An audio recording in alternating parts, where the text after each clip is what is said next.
بسم اللہ الرحمن الرحیم۔ السلام علیکم دوستو، اردو معلومات ٹی وی میں ایک نئی ویڈیو کے ساتھ حاضر ہوں۔ آج کی ویڈیو میں آپ کو یہ بتاؤں گا کہ مریم نواز صاحبہ نے جو جیل سپرنٹینڈنٹ کو خط لکھا ہے اس میں اس نے کیا کہا ہے، اور جو نواز شریف کا سامان جیل میں پہنچا ہے اس میں اس کی کیا کیا چیزیں شامل ہیں۔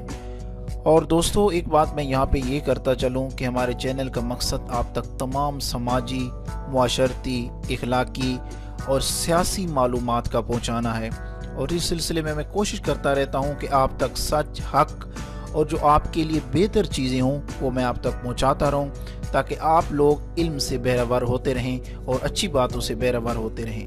ویڈیو شروع کرنے سے پہلے آپ سے گزارش ہے کہ آپ ہمارا چینل سبسکرائب کر لیں اور سبسکرائب کے بٹن کے ساتھ گھنٹی کے نشان پر کلک کریں تاکہ آپ کو ہماری نئی آنے والی ویڈیو کے متعلق نوٹیفیکیشن ملتا رہے۔ دوستو مریم نواز کی ٹیم نے مریم نواز کا خط سوشل میڈیا پر پوسٹ کر دیا ہے۔ سابق وزیر اعظم میاں نواز شریف کو اڈیالہ جیل میں B کلاس دے دی گئی ہے، جبکہ مریم نواز نے جیل میں بہتر سہولیات لینے سے انکار کر دیا ہے، اور اس کا اظہار انہوں نے اپنے خط میں لکھا ہے، جو کہ خط اس وقت سوشل میڈیا اور انٹرنیٹ پہ موجود ہے۔ آپ چاہیں تو کسی اور جگہ سے بھی اس خط کے بارے میں پڑھ سکتے ہیں۔ رہنما مسلم لیگ نون مریم نواز کا خط میں کہنا تھا کہ جیل سپرنٹینڈنٹ کی طرف سے بہتر B کلاس کی پیشکش کی گئی، تاہم جیل میں بہتر سہولیات لینے سے خود انکار کیا۔ میں نے یہ فیصلہ کسی دباؤ کے تحت نہیں کیا۔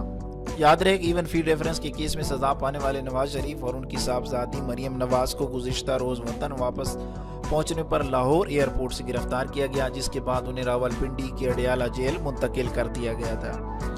دوسری جانب نواز شریف کو جیل میں B کلاس دے دی گئی، جس کے تحت مجرموں کو اخبار، T V, room cooler, bed کی سہولیات دستیاب ہوں گی، جبکہ گھر کے کھانے اور ایکسرسائز کی سہولت بھی دستیاب ہوں گی۔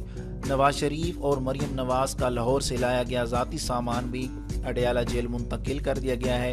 سابق وزیر اعظم کا ذاتی سٹاف سامان لے کر اڈیالہ جیل پہنچا، جس میں کپڑے، شیونگ کا سامان اور دیگر چیزیں شامل ہیں، جبکہ سامان میں نواز شریف کی ادویات بھی شامل ہیں۔ تو دوستو یہ تھی انفارمیشن جو میں آپ کو دینا چاہ رہا تھا۔ میں امید کرتا ہوں کہ یہ ویڈیو آپ کو اچھی لگی ہوگی، اور مزید آئندہ جو بھی اہم خبر ہوگی، جو آپ سے منسلک ہوگی، جو آپ سننا چاہیں گے، جو آپ کے لیے فائدہ مند ہوگی، انشاءاللہ میں اپنی پوری کوشش سے صحیح، حق، سچ، جو آپ کے لیے اخلاقی، سماجی، معاشرتی طور پہ بہتر ہوگی، وہ میں آپ تک پہنچاتا رہوں گا۔ ویڈیو دیکھنے کا بہت بہت شکریہ۔